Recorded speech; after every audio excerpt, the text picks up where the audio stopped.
ఛత్తీస్గఢ్ కరెంటుతో నష్టం 6,000 కోట్లు. ఇక కొత్త డ్రామాకు తెరలేపిండ్రయ్యా. ఏం చేసిండ్రు? కేసీఆర్ లేఖ రాసిండ్రు. ఆ లేఖతోని ఆత్మరక్షణలో పడ్డది కాంగ్రెస్ పార్టీ. యూటర్న్ కొట్టింది. 3.90 పైసలుగా కొనుగోలు చేసిన. ఇప్పుడు కొనుగోలు చేస్తే ఎవరైనా ఛార్జీలు లేకముందే కరెంట్ ఇస్తారా? ఇప్పుడు కొనుగోలు చేస్తే ఛార్జీలు వసూలు చేయకముందే కరెంట్ ఇస్తారా? మీరు చెప్పాలి. బదిలీ చేసుకున్నా కూడా వస్తువు బదిలీ చేసుకుంటారు. ఇప్పుడు ఇది కరెంటు కొనుగోలు కార్యక్రమం. పైసలు లేదే కరెంటు కొంటారా? మరి ఈ కాంగ్రెస్ సర్కారు వాళ్ళు ఎట్లా కొంటారో చెప్పాలి. మొత్తం మీద ఒక ప్రముఖ ఛానల్ ఇంటర్వ్యూలో కూర్చొని ఈ అంశం తెర మీదకి వచ్చినప్పుడు, విద్యుత్కు సంబంధించి అంశం తెర మీదకి వచ్చినప్పుడు కేసీఆర్ ఏం మాట్లాడిండయ్యా అంటే, ఏం మాట్లాడిండో అందరం చూసినాం. మనం ఆ లైవ్ డిబేట్లో కూర్చొని ఏం మాట్లాడిండో చూసినాం. అయినప్పటికీ కూడా సోయి రాకపోతే ఏంది? ఒక పాండమిక్ సిచ్యువేషన్లా 3.90 పైసలకే కొన్నాం. కానీ ఒక్కొక్క పాండమిక్ సిచ్యువేషన్లా ఇప్పుడు పీక్స్ లెవెల్లో ఉంది. Current compulsory. రైతులకు కరెంట్ ఇవ్వాలి, పరిశ్రమలకు కరెంట్ ఇవ్వాలి. మనం కొనుగోలు చేసిన కరెంట్ అయిపోయింది లేదు అన్న నేపథ్యంలో కొద్దిగా 7 రూపాయలు కాదు, 9 రూపాయలు కాదు, 20 రూపాయలు కొనాల్సిన పరిస్థితి ఏ ప్రభుత్వంకైనా ఏర్పడుతుంది పాండమిక్ సిచ్యువేషన్లో, పీక్ సిచ్యువేషన్లో అని చెప్పేసి కేసీఆర్ మాట్లాడినరు. ఇప్పుడు 3.90 పైసల కరెంటు లేదన్నప్పుడు ఇప్పుడు కరెంటు కొనుడు బంద్ చేసి ఇక్కడ రాష్ట్రంలో రైతుల పంటలు ఎండబెట్టాలి, పరిశ్రమలు ఆగిపోవాలి, ఎక్కడికక్కడ నష్టం వాటిల్లాలి. ఒక్కరోజు కరెంటు లేకపోతేనే గిన్ని కోట్ల నష్టం వాటిల్లేదని చెప్పేసి లెక్కలు వస్తాయి. కానీ కేసీఆర్ మాత్రం కరెంటు కొనుగోలు చేయకుండా, కరెంటు ఇవ్వకుండా మొత్తం అట్లనే చేతులు కట్టుకొని కూర్చొని ఉండే. మొత్తం మీద ఒక పాండమిక్ సిచ్యువేషన్లో తప్ప ఎటువంటి సందర్భాలలో దానికి ఒక పీరియడ్ ఉంటుంది. గీ టైం నుంచి గీ టైం దాకా నెల రోజుల 15 రోజుల ఇంత మొత్తంలో ఎక్కువ ధర చెల్లించి కరెంట్, అది ఏ ప్రభుత్వం ఉన్నా పని చేయాల్సిందే. ఎందుకంటే ఇక్కడ ప్రజల అవసరాలు ముఖ్యం కాబట్టి. కరెంట్ ఇవ్వకపోతే ఎన్నో కోట్ల నష్టం వాటిల్లుతుంది కాబట్టి, ముఖ్యంగా రైతుల పంటలు ఎండిపోతాయి కాబట్టి ఇట్లా ఆదుకుందామన్న సిచ్యువేషన్లా ఆలోచన చేసి ముందటడిగెత్తే ఇప్పుడు మీకు ఏం చెప్పాలనో తెలియక ఆ లేఖ రాసుడితోని ఆత్మరక్షణలో పడ్డారని చెప్పేసి మీకు అర్థమైతా ఉన్నది.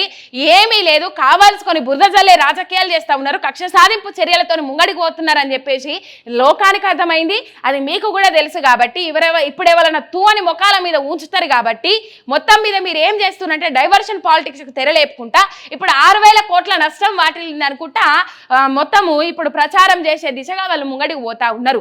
ఏడవైండ్రయ్యా మీరందరూ. ఈ బీఆర్ఎస్ నాయకులు ఒక్కలు కనబడతలేరేంది? వీళ్ళు బట్టగాల్సి మీదే చుట్లా ప్రచారం చేసుకున్నట్లా మంచిగా అబద్ధం చెప్పులేసుకునే లోపట నిజం హెలికాప్టర్ ఎక్కి ఊరంతా తిరిగొచ్చిందట. వీళ్ళు అబద్ధాన్ని మంచిగా ప్రచారం చేస్తూ ఉన్నారు. ఆ నిజాన్ని మీరు బయట పెట్టే ప్రయత్నం చేస్తలేరు. ఏ ఒక్కరిద్దరు మాట్లాడంగానే అయిపోతుందా? ఆ ఒక్కరిద్దరు 20 మందికి చెప్తారు కావచ్చు. వీళ్ళు సోషల్ మీడియా వేదికగా అనుబంధ సంస్థల పేపర్ల లీకులతోని, అనుబంధ సంస్థల మీడియాలతోని అబద్ధాన్ని దర్జాగా ప్రచారం చేస్తూ ఉన్నారు. ఇలా నిజము ఎంతవరకు ఉన్నదనేది మీరు చెప్పలేకపోతున్నారు. నిజాన్ని ప్రజలకు తీసుకుపోలేకపోతుండ్రు. కేసీఆర్ ఎంత మంచిగా చెప్పిండు కదా ఆ పాయింట్ పట్టుకొని ప్రజలకు తీసుకుపోండ్రి, ప్రెస్ మీట్లు పెట్టుండ్రి, 10 మంది కూడిన కాడ ముచ్చట చెప్పుండ్రి. ఇక అట్లా శాతం అయితే లేదు. కానీ మొత్తం మీద వాళ్ళు అట్లా బదనం చేస్తారు, వీళ్ళు ఇట్లా బదనం చేస్తారు. నిజమేందో బయట పెట్టుర్రి. నిజ నిర్ధారణ చేసుడు ఇంపార్టెంట్ కదా. ఇది అబద్ధము, ఇది నిజము, ఇది అబద్ధము, అది నిజం అని చెప్పి ప్రజలకు తీసుకుపోవడం ఇంపార్టెంట్ కదా. ఇప్పుడు ఇక మరి గట్లయితేనే మన ముంగడ పోయే అవకాశాలు ఉన్నాయి. లేకపోతే ఇక మరి కథ కంచిక అయ్యేటట్టున్నది. ఇప్పుడు గిట్లనే నోరు మూసుకొని కూర్చొని వీళ్ళు మంచిగా అబద్ధాలను ప్రచారం చేసుకుంటూ పోతారు. అబద్ధమని పదే అంటున్నా అంటే ఇప్పుడు కేసీఆర్ మొత్తం భావ ప్రకటన స్వేచ్ఛతోని లేఖ రాసిండ్రు, బహిరంగ లేఖ రాసిండ్రు. ఏదైతే రిటైర్డ్ జడ్జి నరసింహారెడ్డి ఉన్నాడో ఆ కమిషన్కు సంబంధించి కావాలనే ఇట్లా దురుసు ప్రవర్తన ఉన్నది, ఎవరినో సంతృప్తి పరిచేందుకు వాళ్ళు ఆ విధానాలతో ముందడికి పోతా ఉన్నారనే అంశాలు తెర మీదకి వచ్చినప్పుడు కేసీఆర్ లేఖ రాసిండ్రు. ఆ లేఖలో స్పష్టంగా వివరించిండ్రు ఈ విధానం కరెక్ట్ కాదు. మొత్తం మీద అట్లా ఒప్పందం చేసుకున్నప్పుడు ఇట్లా జోక్యం చేసుకున్నాడు తప్పని గాయత అది లేదా ప్రభుత్వానికి అని చెప్పేసి మొత్తం మీ మీద నమ్మకం లేదు, కావాల్సుకొని ఇట్లా చేస్తున్నారు అని చెప్పేసి వారి అభిప్రాయాన్ని వాళ్ళు వ్యక్తం చేసిండ్రు. ఇక దాన్ని కొంతమంది పట్టుకొని సోకాల్ జర్నలిస్టులు జడ్జినే దిగిపోమంటావా, ఎంత అది నీకు, ఇంకా అది రాలేదు, ఇంకా ఇది రాలేదు, ఇట్లా ఇష్టమున్నట్టు చేస్తే చేతులు కట్టుకొని కూకుంటేనేమో మీకు సప్పుడు ఉండదు, సలు ఉండదు కదా. మొత్తం మీద ఒక పాండమిక్ సిచ్యువేషన్లో తప్ప 3.90కే 1 యూనిట్ కొనుగోలు ఒప్పందం అయిన ఖర్చు 5.64 ఎక్కువ చూపెట్టే ప్రయత్నం చేస్తూ ఉన్నారు వీళ్ళు. ఇక మొత్తం మీద 1715 కోట్ల బకాయిలు కట్టాలని ఛత్తీస్గఢ్ డిమాండ్. జ్యుడిషియల్ కమిషన్కి ఇచ్చిన నివేదికలో తీసుకంలో వెల్లడి. కరెంట్ ఇవ్వకపోతే ఆగమవుతుందని, కరెంటు కావాలి, కరెంటు ఉంటేనే ఏ రాష్ట్రంలోనైనా ఒక దేశ ప్రగతికైనా, రాష్ట్ర అభివృద్ధికైనా, రాష్ట్ర పురోగతికైనా విద్యా, వైద్యము, విద్యుత్ ఈ మూడు ముందుగాళ్ళు ఉండాలి. ఈ విద్యా వైద్యం ముంగడికి సాగాలన్నా, పరిశ్రమలు ముందడి కొనసాగాలన్నా విద్యుత్ మెయిన్ ఇంపార్టెంట్. ఏంటంటే ఇప్పుడు శ్రమ ఆధారితంగా లేవు, యంత్రాల మీద ఆధారపడరు కాబట్టి ఆ యంత్రాలు నడవాలంటే ఇంధనం కావాలి కాబట్టి ఇంధనం కరెంటు కాబట్టి కరెంటు మీద మెయిన్ ప్రియారిటీ ఇచ్చిండ్రు. దానిలో తప్పేమున్నది? కేసీఆర్ ఫామ్ హౌస్కి తీసుకుపోయారా, లేకపోతే కేసీఆర్ ఇంటికి తీసుకుపోయారా కరెంట్ అంతా కొనుగోలు చేసుకొని? ఒక ఛత్తీస్గఢ్ నుంచి కొనుగోలు చేసిన కరెంట్ అంతా వాళ్ళ ఇంటికి తీసుకుపోయినరా? రాష్ట్రానికే కదా, రాష్ట్ర అవసరాల దృష్టినే కొనుగోలు చేసిరు కదా, ఎక్కడ తక్కువ దొరుకుతుంది? మరి ఇప్పుడు మీరు తక్కువ కొంటున్నారని అంటారు కదా. అసలు నాణ్యత లేని కరెంటు, మొత్తం మీద మిటుకు వీధి దీపాలతో సహా మిటుకు మొత్తం అచ్చుకుంటా పోవుకుంటా మన లైట్ పురుగు కదా చీకట్లో మెరుసుకుంటా పోవునట్టు అవుతుంది. దాదాపు పరికరాలు ఏవైతే ఉంటాయో అవి సింగిల్ పేజ్తో నడిచే పరికరాలే గాలిపోతున్నాయి. ఇక 3 పేజ్ 10 SP తను నడిచేటి ఎట్లా ఏంది పరిస్థితి మనం అర్థం చేసుకోవచ్చు. మరి ఈ దద్దమ్మ సర్కారుకు ఇలా మాట్లాడుతున్నా నేను, 24 గంటల కరెంట్ ఇయ్యే సాధన అయితే లేదు కానీ 24 గంటల కరెంట్ ఇచ్చిన పోయిన సర్కారు మీద ఏడ్చుడు సాధన అవుతుందా? కరెంట్ ఉంటలేదు అని చెప్పేసి నానా విధాలుగా అవస్థలు ఎల్లదీస్తా ఉన్నారు. కరెంట్ ఉంటలేదని చెప్పేసి ఇబ్బందికరమైన పరిస్థితులు మొత్తం అంతా ఇక గాలత్తె గలగల వానత్తె వలవల అన్నట్టు గింత చిటుకుమని ఒక తాటకు సప్పుడు కాగానే కరెంటు చిటుకుమని పోతా ఉన్నది. ఇక కరెంట్ ఇచ్చిన పాపాన పోతలేరు కానీ ఇలా మీరు పెద్ద ఇక మంచిగా తిని బొర్రలు పెంచి అర్రలలో వండే మేధావులు రావాలి, ఇవాళ వచ్చి మాట్లాడాలి.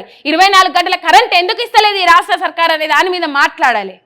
తక్కువ ధరకే మేము కొనుగోలు చేస్తున్నాము, ఎక్కడ నిరంతరాయంగా కరెంటు ఓకుట్టా ఇస్తున్నామని చెప్పేసి దశాబ్ది ఉత్సవాలలో ట్యాంకు బండి వేదికగా మాట్లాడతారు రేవంత్ రెడ్డి గారు. అదే ట్యాంకు బండి ఉత్సవాలలో కరెంటు తుట్టుకుని వేయింది.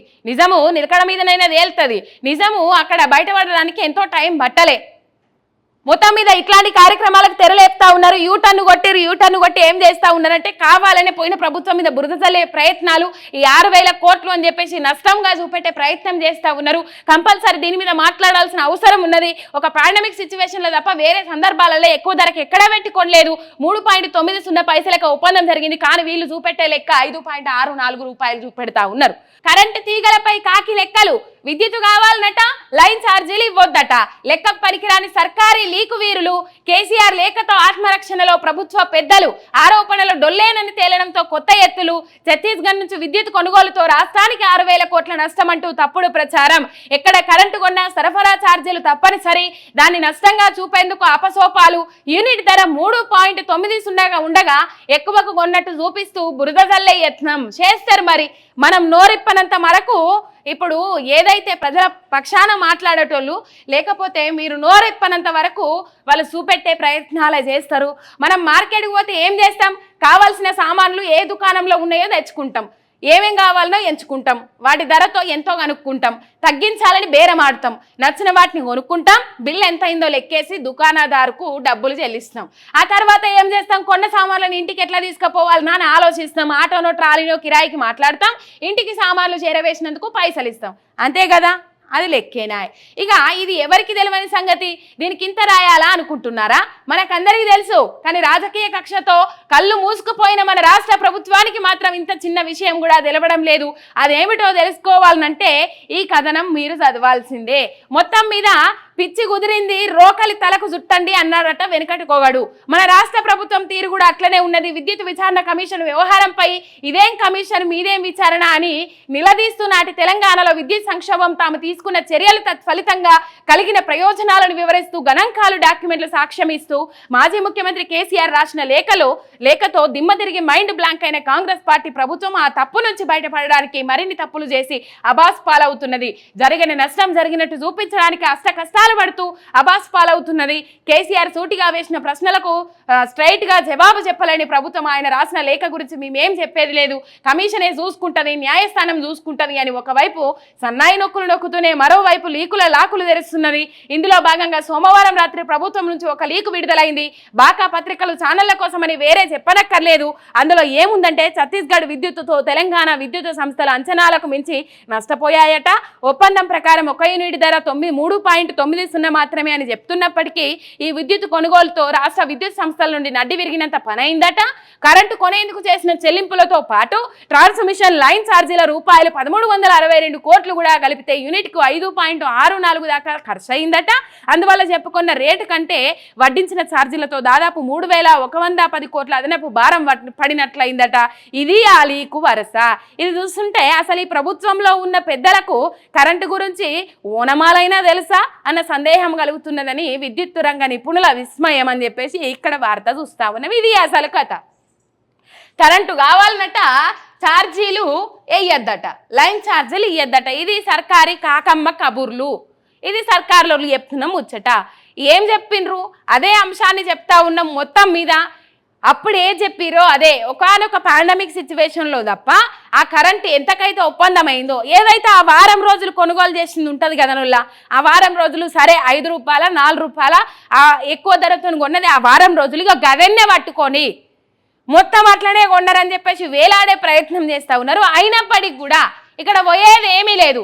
వాళ్ళు ఆ విచారణ commission judge, retired judge Narasimha Reddy ఏదైతే ప్రెస్ మీట్లు పెట్టి మరి బీజేపీకి కాంగ్రెస్లకు ఏదైతే అసలు ఆ పార్టీ నేతలకు లేదు, కనీసం బీఆర్ఎస్ నేతలు కూడా స్పందించలేదు. దాని మీద విచారణ కోరుతూ లేఖ రాసిండ్రు. లేఖ రూపంలో వివరణ ఇవ్వాలని నరసింహారెడ్డి లేఖ రాయంగానే కనీసం బీఆర్ఎస్ నేతలు ఇప్పుడు స్పందించాల్సిన అవసరం బీఆర్ఎస్ నేతల మీద ఉన్నది. బీఆర్ఎస్ నేతలు స్పందించక ముందే గుమ్మడికాయల దొంగవాడు అంటే భుజాలు తడుముకున్నట్టు మొత్తం మీద అటు బండి సంజయ్ ఇటు లక్ష్మణ్ జడ్జినే అంటావా? అంత ధైర్యమా నీకు? మరి ఆ జడ్జికి బీజేపీలకు ఆ లోపాయికారి ఒప్పందం ఏందో ఆ సాన్నిహిత్యం ఏందో తెలియదు. ఆ బెంగాల్కు సంబంధించిన ఘర్షణల విషయంలో కూడా ఈయననే ఉన్నాడు, ఈయననే హెడ్గా ఉన్నాడు ఆ కమిషన్కు, ఈ నరసింహారెడ్డి. మరి వీళ్ళు బదులుకొని ఏమైనా కార్యక్రమాలకు తెరలేపుతారంటే అది స్పష్టంగా అర్థమవుతా ఉన్నది. అట్లాంటి కార్యక్రమాలకే పాల్పడతా ఉన్నారు తెలంగాణ రాష్ట్రంలో వీళ్ళు అనేది. మొత్తం మీద ఇది 3.90 పైసల కొనుగోలు చేసినప్పటికీ కూడా 5 పైసలకు కొన్నట్లు చూపెట్టాలనే కారు కూతలు కూసుకుంటా ప్రజలకు అబద్ధాలను తీసుకొని పోతున్నారు అనేది ఇక్కడ ఒకటి మనకు అర్థమవుతా ఉన్నది. మనం తప్పకుండా దాని గురించి ఆలోచన చేయాల్సిన అవసరం ఉన్నది. ఇగో ఏమి లేదో ఇదంతా ఇడిచిపెట్టారు సామాన్య జనాలు కానీ తెలంగాణ ప్రజానికం కానీ ఒక్కసారి ఆలోచించాలి. ఇవన్నీ నిందలేస్తారు కదా. ఇప్పుడు ఈ నిందలేసిన వాళ్ళు ఇప్పుడు 24 గంటల కరెంట్ ఇస్తుండ్రా తెలంగాణ రాష్ట్రంలో? అదొకసారి మీరు ఆలోచన చేసుకోవాలి. చిన్న గాలి వచ్చినా చెట్టు కొమ్మోగినా కరెంటు కట్ అవుతా ఉన్నది. పోయిన తాపలు మనం చూసినాం. ఎంత బీభత్సమైన వర్షాలు పడ్డా కూడా 10 నిమిషాలు 5 నిమిషాల కంటే ఎక్కువగా కరెంటు పోలే. ఇబ్బందికరమైన పరిస్థితులు ఉన్నాయి. ఇలా కరెంట్ ఇచ్చి శాతనైతే 24 గంటల కరెంటు రాష్ట్రానికి ఇచ్చి రైతులకు ఉచిత కరెంట్ ఇచ్చి ఇలా 2-3 గంటల కంటే ఎక్కువ ఉంటలేదట పొలాల కాడ కరెంటు. ఇప్పుడు నాట్లు వేసుకునే టైము, ట్రాక్టర్లు వచ్చి వెయిట్ చేయాల్సిన పరిస్థితి ఆ పొలం పారేంత వరకు. అదంతా కాదుల్లా వీళ్ళని 24 గంటల కరెంట్ ఇచ్చి తర్వాత మాట్లాడమనుర్రి. తర్వాత వీళ్ళు మాట్లాడేది ఒప్పుకుందాం కానీ ఒప్పుకుందామంటే నిజ నిర్ధారణ అవ్వాలి కదా, ఏది నిజం ఏది అబద్ధమని. కరెంట్ ఇయ్యే సాధనైతే లేదు కానీ ఏమనంటే బేకారు ముచ్చట్లు, ఏమంటే పనికిరాని ముచ్చట్లు, బాకాలు ఉదుడు, ఇదే పని తప్ప ఏమన్నా సోయున్నదా? ఏమన్నా చిత్తశుద్ధి ఉన్నదా? పాలన మీద దృష్టి పెట్టిర్రా? ఏమన్నా అర్థమవుతుందా మీది మీకు? ఇగో మీరు ఈ 5 ఏళ్ళ ఏలువాళ్ళు ఉన్నామని మొత్తము సంకలు గుద్దుకుంటుర్రేమో. మీరు అందిస్తున్న పాలన ఈ 6 నెలల పాలనలోనే సుక్కలు చూస్తారు ప్రజలు. ఈ 5 ఏండ్లు ఇంకా కొంతమందిలో మార్పు రావచ్చు, రాకపోవచ్చు. మీరు తెత్తమన్న మార్పు ఏ పరిపాటిదో అని చెప్పేసి కొంతమందికి అర్థం కావచ్చు, కొంతమందికి అర్థం కాకపోవచ్చు. కానీ 50% పీపుల్స్కి ఇది ఆల్రెడీ అర్థమైంది. మొత్తం మీద మీరు ఏం చేయాలనంటే ఇట్లనే ఈ పాలన కొనసాగించుకుంటూ పోతే, ఇట్లనే కక్షపూరిత రాజకీయాలు అది చేసుకుంటూ పోతే ఇక పోయిన తాపన్న 10 ఏళ్ళు మూలకు కొట్టి పెట్టిర్రు. కానీ ఇక మీరు ఎన్ని టర్ములు పోయినా ఈ 5 ఏళ్ళ టర్ము ఈ విధంగానే పోతే మాత్రము ఎన్ని టర్ములు పోయినా ప్రజలైతే మిమ్మల్ని ఆదరించే సందర్భాలు అయితే కనబడాయి. ఎన్ని టర్ములు పోని అబ్బా కాంగ్రెస్ అంటేనా ఇక మొత్తం మీద 60 ఏళ్ళ పాలనలో ఎన్ని గోసలు చూసిండ్రో ఆ గోసలు యాది పెట్టుకొని మరి ఇప్పటి మిమ్మల్ని దూరం తరిమి కొట్టే పరిస్థితులు వస్తాయి. అది యాది పెట్టుకోరు మీరు.